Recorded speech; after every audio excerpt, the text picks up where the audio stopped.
signatures இதை தான் நம்ம சொல்லுவாங்க. இந்த signature அதாவது எனக்கு base class subprogram signature and derived class subprogram signature and then one more derived class signature எல்லாமே ஈக்குவலாக இருக்குது பாருங்க. இந்த மாதிரி ஈக்குவலாக இருக்கணும். எந்த கான்செப்டில் அப்படின்னீங்கன்னா ஓவர் ரைடிங்கில் கம்பல்சரி அதை தான் அவங்க சொல்கிறாங்க. Overloading is a compile time polymorphism. ஓவர்லோடிங்கிறது ஒரு compile time polymorphism where more than one method is having the same name. ஒன்றுக்கு மேற்பட்ட மெத்தடோட நேம் சேமாக இருக்கணும். But with different number of parameters. ஆனால் அதுக்குள்ள இருக்கிற parameters differentஆக இருக்கணும். According to this example, here we are not trying to develop overloading concept. இந்த இடத்துல நம்ம இந்த program, இந்த whole programலையும் பார்த்தீங்கன்னா here I am not trying to develop overloading concept. Here I try to develop overriding concept. Since runtime polymorphism develop overriding concept. Runtime polymorphism does not develop overloading concept. Overloading concept மூலியமாக ஒரு run time பாலிமார்பிசத்தை develop பண்ணவே முடியாது. Overriding concepts மூலியமாக மட்டுமே நம்ம run time பாலிமார்பிசத்தை develop பண்ண முடியும். அப்போது நான் இங்கே என்ன சொல்லியிருக்காங்க அப்படின்னா, so here I try to develop overriding concept since this title is how to develop run time polymorphism. So இந்த இடத்துல நீங்கள் பார்த்தீங்கன்னா நம்மளுக்கு இங்கே என்ன சொல்லியிருக்காங்க அப்படின்னீங்கன்னா, நம்ம திரும்ப இந்த இடத்துக்கு வந்துடுவோம். Where more than one method having the same name but more than one subprogram has same name. ஒன்றுக்கு மேற்பட்ட subprogram same name இருக்கணும். ஆனால் அந்த subprogramக்கு இருக்கிற parameters என்ன இருக்கணும், different number of parameters இருக்கலாம் அல்லது different data type parameters இருக்கலாம் அப்படின்ட்டு இருக்காங்க. ஸோ இந்த வந்து இப்போ நம்ம இந்த ப்ரோக்ராம் பொறுத்த வரைக்கும் டெவலப் பண்ணோம். சரி பரவாயில்ல. இப்போ இதில் பாருங்கள், overriding is a runtime polymorphism. Overriding is a runtime polymorphism where more than one method is having the same name. அப்போ ஒன்றுக்கு மேற்பட்ட subprogram same name இருக்கணும். அது மட்டும் இல்லை, that subprogram should use same signature. இந்த signature தான் நம்ம சொல்லியிருக்காங்க இங்கே. same number of parameters and same data type should found in those subprograms. அந்த subprogramsல எனக்கு சேம் நம்பர் ஆஃப் பேராமீட்டர்ஸ் இருக்கணும், சேம் டேட்டா டைப்ஸ் இருக்கணும். இந்த பாருங்கள், இதில் இப்போது இங்கே பாருங்கள், இங்கே ரிட்டன் டேட்டா டைப் கிடையாது, இங்கேயும் வந்து ரிட்டன் டேட்டா டைப் கிடையாது, இங்கேயும் ரிட்டன் டேட்டா டைப் கிடையாது. இங்கேயும் பாருங்கள், இங்கே formal parameters nothing, here also formal parameter nothing, here also formal parameters nothing. So this இங்கே வந்து பாருங்கள், subprogram name equal, subprogram name equal, subprogram name equal. So this is equivalent to overriding concept. அப்போது இந்த overriding கான்செப்டில் அவங்க சொல்லியிருக்கிறது இதுதான். Overriding is the runtime polymorphism where more than one method is having the same name, same number of parameters and same data types of parameters. So இந்த இதுவும் மூணுமே match ஆகிடுச்சு. சரி சார், இப்போது இதுதான் வந்து ரொம்ப இம்பார்ட்டன்ட். இப்போ what is the difference between compile time and run time polymorphism அப்படின்னா என்ன பண்ணுறது? அவங்க என்ன சொல்லியிருக்காங்க பாருங்கள். Compile time polymorphism achieved by overloading and operator holding concepts only. இப்போ இந்த கான்செப்ட்ஸில் மட்டும்தான் நம்மளால் பண்ண முடியும் அப்படின்றாங்க. இப்போ என்ன சொல்லியிருக்காங்க அப்படின்னீங்கன்னா, compile time polymorphism is achieved by function overloading and operator overloading concept மூலியமாக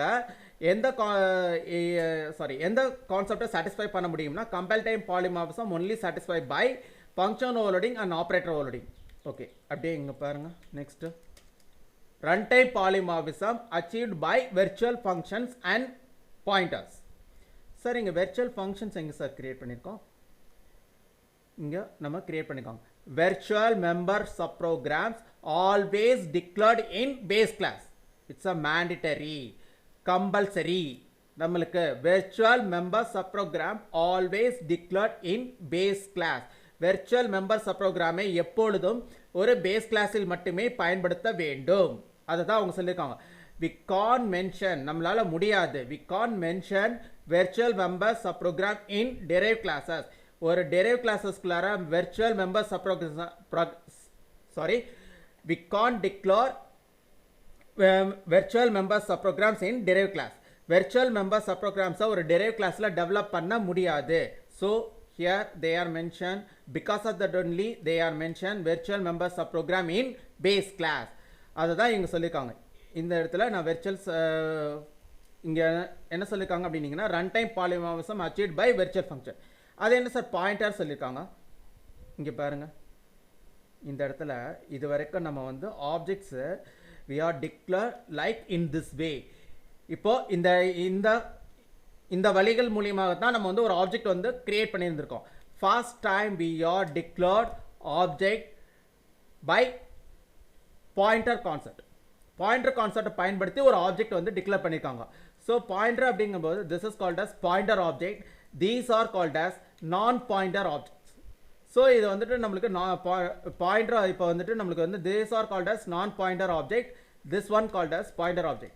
சார் இந்த பாயிண்டர் அப்படிங்கிறதுக்கு என்ன சார் இன்னும் சொல்லுவோம் அப்படின்னீங்கன்னா இன்னொரு பேர் என்ன சார் டிக்ளேர்ட் பாயிண்டர் அப்படின்றதுக்கு ஸ்கிராப்.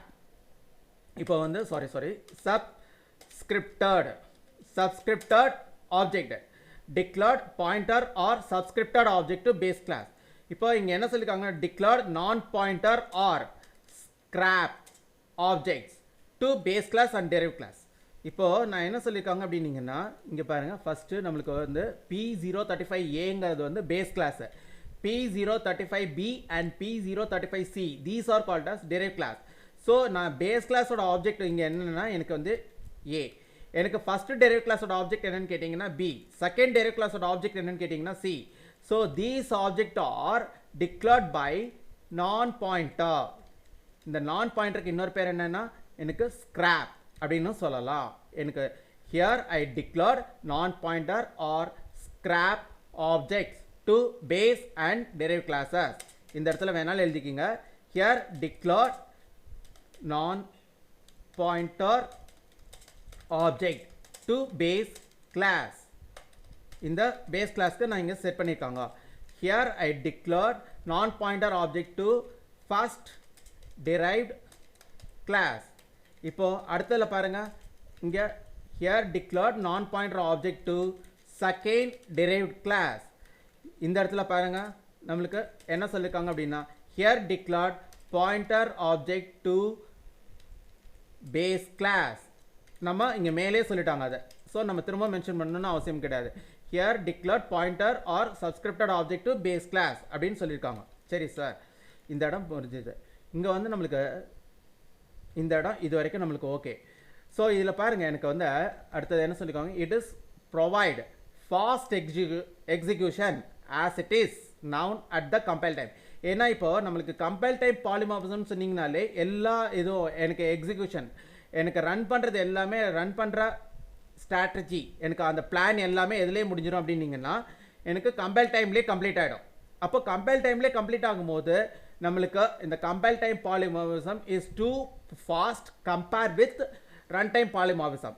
ஆனால் இப்போ இதில் என்ன சொல்லியிருக்காங்க பாருங்கள், run time polymorphism provide slow execution as it is known at the runtime. ரன்டைத்தில் நடக்கிறதுனால ரன்டைம் பாலிமார்ஃபிசம் ஸ்லோவாக தான் இருக்கும் எதோட கம்பேர் பண்ணும்போது கம்பைல் டைம் பாலிமார்ஃபிசத்தோட கம்பேர் பண்ணும்போது. சரி சார், இதில் எது சார் வந்து ஃப்ளெக்சிபிள் அப்படின்றாங்க. இப்போ ஃப்ளெக்சிபிள் கம்பேர் பண்ண போகிறாங்க. ஃபஸ்ட்டு கம்பைல் டைம் பாலிமார்ஃபிசத்தோட மெரிட் சொல்லிட்டோம். இப்போ கம்பைல் டைம் பாலிமார்ஃபிசத்தோட டிமெரிட் சொல்ல போகிறாங்க. இப்போ compile time polymorphism is less flexible compare with run time polymorphism. Since ஏன் அப்படின்னா it is compile type polymorphism is less flexible as mainly all things executed at the compile time. இப்போ எனக்கு compile type polymorphism is less